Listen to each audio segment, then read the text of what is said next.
All right, it is Wednesday. I'm here with the talented, the lovely, the emotional Sara Haines. Read it like I wrote it, Brian.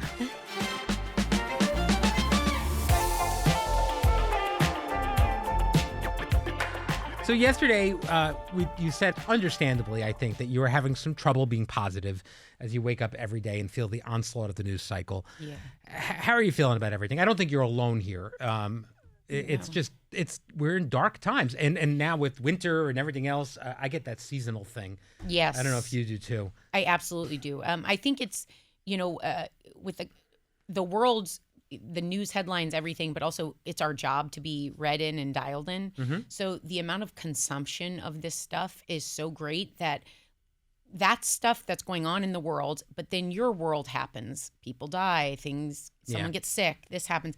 And all of a sudden the weight of that brings you to your knees in a level that says the greater world is on fire, your world is on fire. Why get out of bed? And that is, that's going to be great. No, I'm sorry, but listen, I mean, you've talked about this before. You're prone to a certain amount of depression. I think you're not alone there. I certainly am too. And it's something that's difficult for everybody. And then there is really no escaping it right now. No, and with this job, you don't have the luxury of just saying, I really need to check out, which in life, I always was able to do that. This job, it is headlines, it is stories, it's what's happening. So I'm actually paid to make sure I'm doing all those things. And so you don't really have a safe space. And with the world being what it is, it doesn't matter who you run into. My husband, friends, everyone's talking about it. Right. So there's no place to go. And that's why I'm so grateful for my kids, because their worlds are so innocent still and pure. And I try to tap into like putting my phone aside when I'm with them, which I already try to do, and just we go sledding, we play Rummy Cube, anything I can do, because they're my favorite people anyway, but the world hasn't tainted them yet, Yeah, no, there's definitely a buffer there for them. They don't have to deal with the stuff the way we do every single day. I really do try to unplug on the weekends a little bit. I can't really because of work, like you said, and I have my phone going more than I should, but I don't turn on cable news. I don't. I do watch a lot of sports, and that's like a little bit of a cushion also. Yeah, kind of. I love sports. I love watching the Knicks. And I goof around with my friends and my family, and I play with my kids, and I watch old TV shows with my daughters. But it's really hard. I know you got a bunch of text messages yesterday about what I just on had the show. people that are friends of mine who you never know who watches and who doesn't. And someone, said, thank you for saying what you did today, because I felt like I got permission to check out. Because when we talk about avoiding the news, sometimes the rage response is, well, some people don't have the luxury of checking that's out. true. And and all those things. But, as someone who, again, struggles with staying mentally healthy, I will push back on that and say we have to put our own life masks on first. And I was on the set and upset the other day, and Anna Navarro, she was checking on me. She was saying, "Are you okay?" And I said, as a parent, I can't go home and just cave by the headlines and say the world is awful. Like, I have 3 little kids, and I'm not going to send them into the world saying everything's burning down. So you've got to find moments of information, educating them, distraction at times. Mm-hmm. And I am not going to apologize for that, because this world will bring you to your knees, and none of us are strong enough for that. It's funny. Even yesterday, we had Governor Shapiro on, and we had a really thoughtful, interesting conversation with him. And we talked about what was going on in Minnesota before that. But then we had Mark Shaman come on, and he was such a really fun, light segment, even though there were some allusions to what's going on in the world.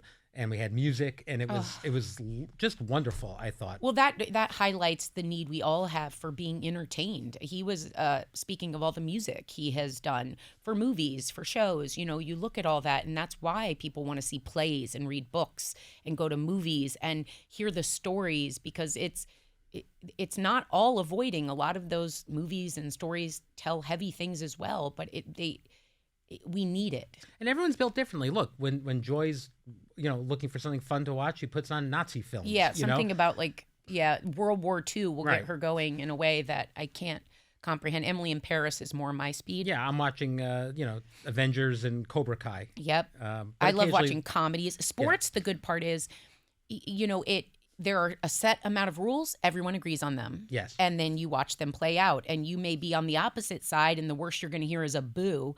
And then we all go on our business, and everyone lives and plays again, Let's go back to Pennsylvania Governor Josh Shapiro. Love him. He was terrific, I thought. What were your takeaways? He is like competence porn when we talk about. It's so refreshing to see someone who is so clear-headed about what they stand for, what they do. Very straightforward. Yeah, and he's a Pennsylvania guy, which is, he said to me, he goes, I know you're from Iowa. You're like a Pennsylvania voter. They're very swingy. I'm swingy. No, just kidding. But Gonna put a pineapple up here while he was trying to say that, you really have to earn a Pennsylvania voter because that state can go, both ways. Yeah. Sorry, it's fine. I can't stop. Yeah. But so we were talking about in commercial actually. One of Anna's questions to him was about rehashing. Yeah, it was after Kamala Harris and that back and forth. And what is this doing? Let's just win the midterms. And when it got to commercial, I said, you know what? I take umbrage with that approach. And it's one thing I've brought up at this table over and over. There's this storyline of why are we rehashing? We just need to win. Look what we have. The problem with all of that is politicians have lost the trust of voters. And that comes because they're disingenuous, they're dishonest, and they put on their jerseys before they think about what they believe in. And I said to him, I want to hear, I don't care if every Democrat falls in line. We've seen how that works out, and that's why we have what we have today. The Republicans fall in line, and behind closed doors, they say other things. The Democrats, when they asked President Biden to step down, there was infighting, and everyone said, oh, how dare they? Look what they're doing. They're playing it out in public. Good, because they're people first and they're politicians second. And I said to him, I recognize that this isn't about a midterm or winning, and why are you and Vice President Harris, speaking about this stuff? It's water under the bridge. I disagree. I want to hear it, but let me be the judge of who I trust and which story I believe, because that's the problem is you have to win over voters, and independents aren't just going to vote for you because I pledge a party. Each candidate has to win my vote. And that's when he said, you're from Iowa. I remember this. You're a Pennsylvania voter. And I told him, I think everyone, when that all happened on the Democratic side, I said, that wasn't what lost the election. People keep saying, oh, Vice President Harris had 90 days. And if they had asked President Biden to step down, no, they had lost the complete trust of the public because for so long people had raised their hand and said there was a problem. No one listened. And then the debate happened, and then the party started fighting. And I said, this is why I vote left most of the time. I'd rather watch people stand up for something and infight than fall in line. And so I just committed him. He said, that's an interesting way of looking at it. And I was like, well, as the largest voting bloc, being an independent, you might want to be aware of that, and so. This actually, it's a little apropos of nothing, kind of, in your conversation talking about your personal voting and how you do it. There was something you said at one point on the show that has been misconstrued. Do you know the what I'm vote talking for about? Donald Trump. You know about this, yes, right? It was the time we were talking about the head of education or Yes. something, and I said something about voting Voting has consequences. Yeah. And if you vote how I voted, and I Yes. was meaning for Vice President Harris, they clipped it and everything, and then people were like, she just admitted she voted for Donald Trump. I run into this on comments People places still every I don't couple even- of days, and I know it. I just wanted this. When it first came out, I replied to a couple of people. I said, oh, no, that if you watch the segment, you'll see what I was saying. You also said several times you were supporting Kamala Harris. I mean, it's the dumbest. At first, it wasn't even give it air. The first day it happened, I thought, oh, maybe I was confusing. So I clarified. Months later, I'll every now and then still get a TikTok commentator saying, right here, she admits. And I'm like, I don't even have, back to the whole point of news bringing you to your knees. Yes. I'm working on life masks, getting through my days. I am not attending to people that don't actually watch the show, that are falling for these headlines. Yes. And if anything, the point of every conversation we've had here today is about how important transparency is to you. You wouldn't be hiding your feelings. What? I would yell them loud and proud and then defend the point. Yes. No. All right. And by the way, I'm not moderate.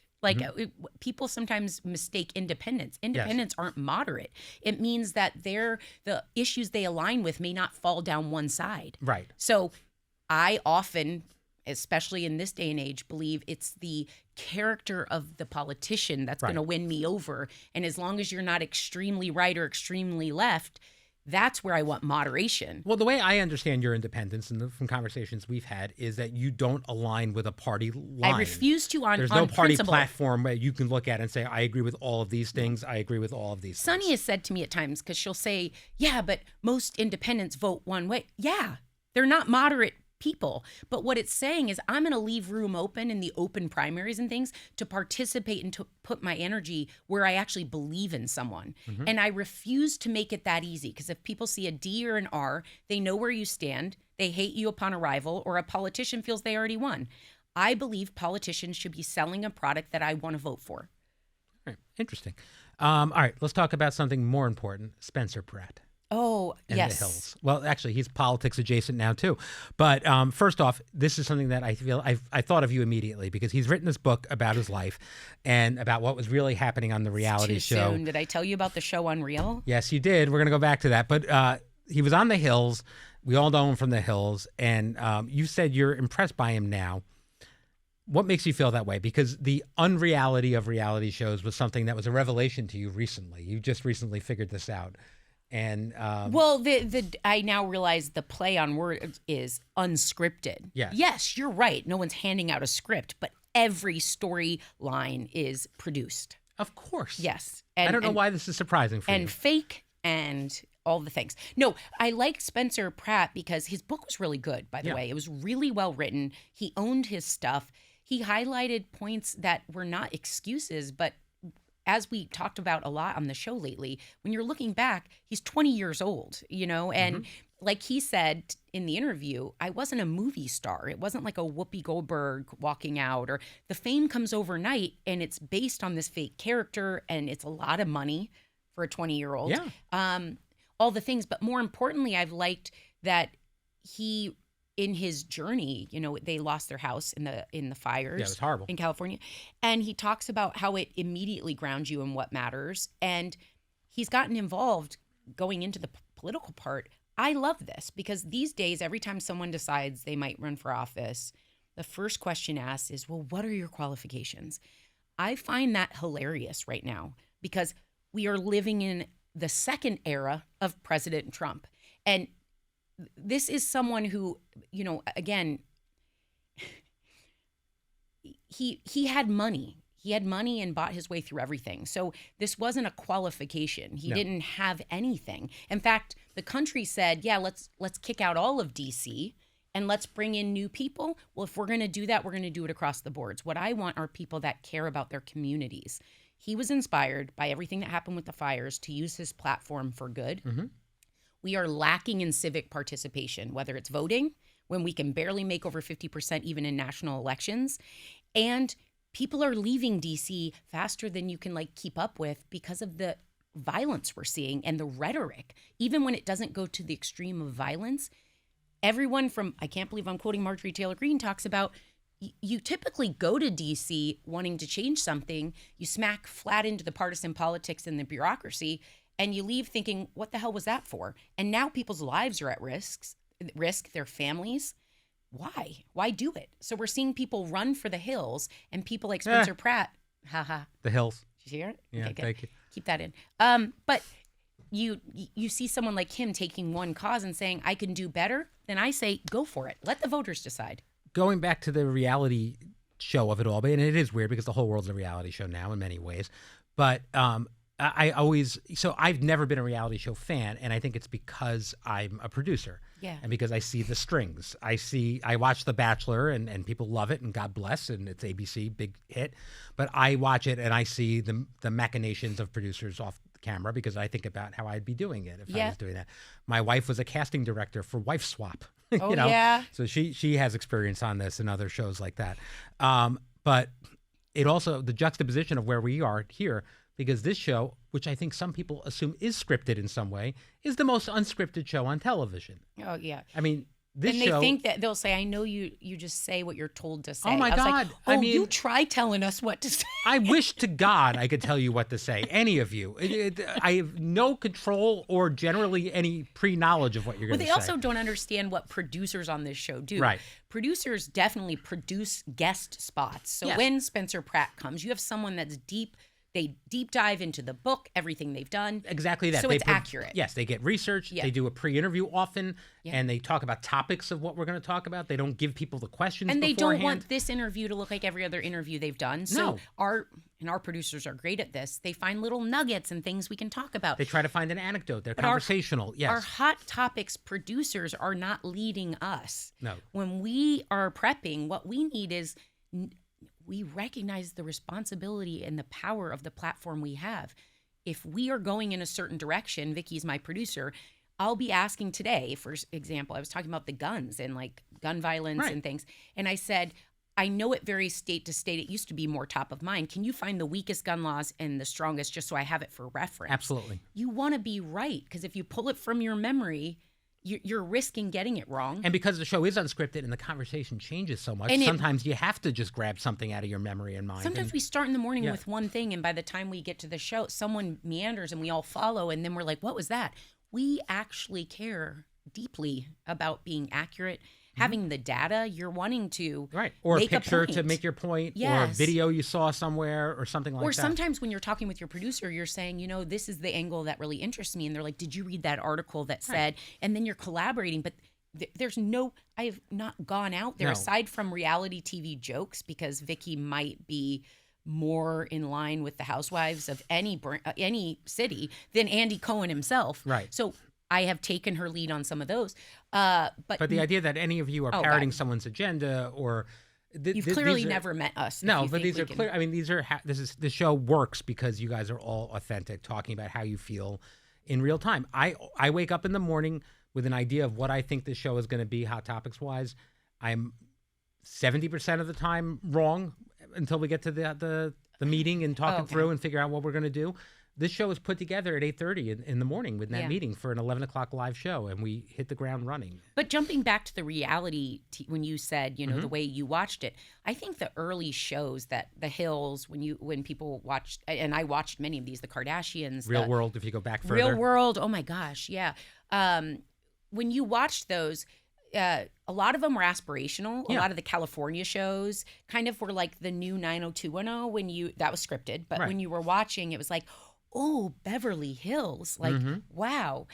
I grew up in Iowa, so when you watched those shows, it felt like, oh, do people live like this? It was Mm-hmm. kind of this voyeur thing. These competition shows now, I don't think it's the same. Those early shows got us on this aspirational, this life looks different than yours. Do you want to watch? They're now to the point where they grab people because, yes, they're fake, but a lot of people want to watch how far a contestant will go. Mm-hmm. So now it becomes like Anna, not Varro, but Giacometti loves like Love Island, and there's this movement on that. One of a lot our- of it's team. Yes, but it's the insanity of how far they'll go. So it's almost like the appeal has actually evolved. Right. Why people are watching and why it still remains that. People know it's not real now. Well, they don't care. I mean, I think like when we have a bachelor or a bachelorette on the show or a housewife, they're real people. They're living their lives. For me, it's the manipulation of the off-camera producers that makes it harder for me to enjoy it. Maybe if I never worked in television, it wouldn't be a But it problem walks for me. the line, because you look at like an American Idol or a Mm-hmm. Voice or one of those shows, and some great talent comes out of there. Yeah, no, and those are real. And but, you can't fake that. right, And, but William Hung didn't get into the audition room because it was random. oh He my got God, there. What was his song? I forget. He did like Live in La Vida Loca and some of that Oh, stuff, God, didn't he? that guy. But my point is, that's a producer saying, That's exploitation. yes, it'll be great if we put that guy But up if you're there a and make fun of viewer, him. that gets you ratings, but you watch because you can't wait to see the next Kelly Clarkson. Yes. So I would say that it's like waiting it out Mm-hmm. in a sense. But I would say it's more disturbing that everyone knows it's not real these days, and they continue to watch the links people will go. Oh, it was She Bangs.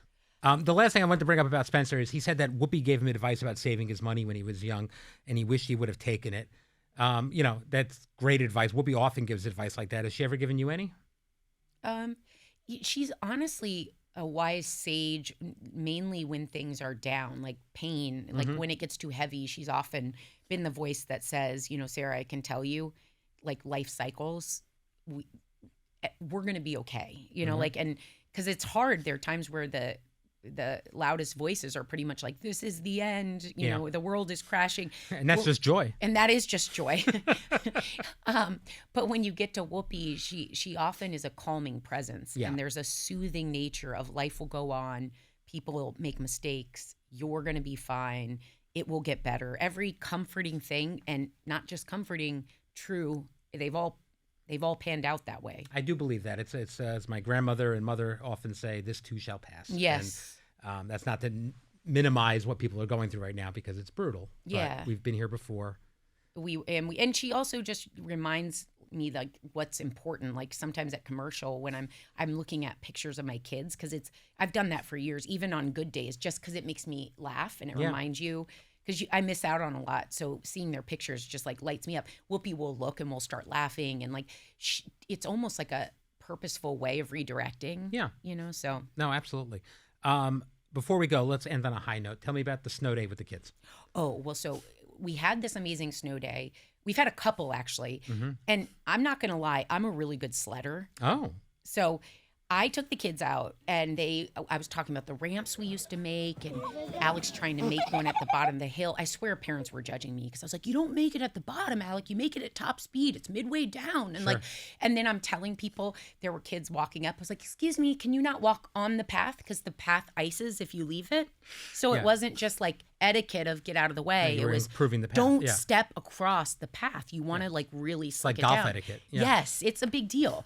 Like I was like, where were these kids raised? Like you go around the sides, like not Iowa.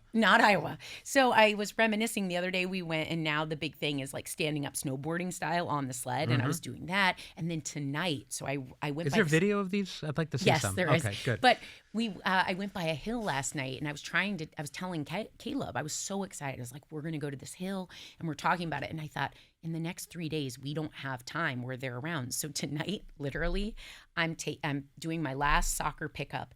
I'm packing them in the car. It's going to be dark, but I don't care. And I'm taking them to this hill. And I've only told Alec about it because he was awake this morning. I was like, do you think if I brought your snow stuff, you could change in the car and we can hit this hill? We'll only have about 30 minutes. It's dark. And he's like, yes, Mom. And so I'm planning my whole afternoon when I leave here around taking them to this one hill. And it's the longest one we'll have seen in their short lives because it not only goes steep, but it goes for a while. It's down onto a football field. Amazing. Their little minds are going to be It's going to be icy now, too, so it's going to go fast. It's going to be amazing. All right. That's the best stuff. Oh, my gosh. And I saw people on the hill last night, so I thought, good, they're lubing it up for us. Like, we're ready. That's all the time we have for today. Thank you for joining me, Sarah. Thank you, Brian. Tomorrow, I'll be back with Sunny, and we've got some great shows for you, and we'll see you then.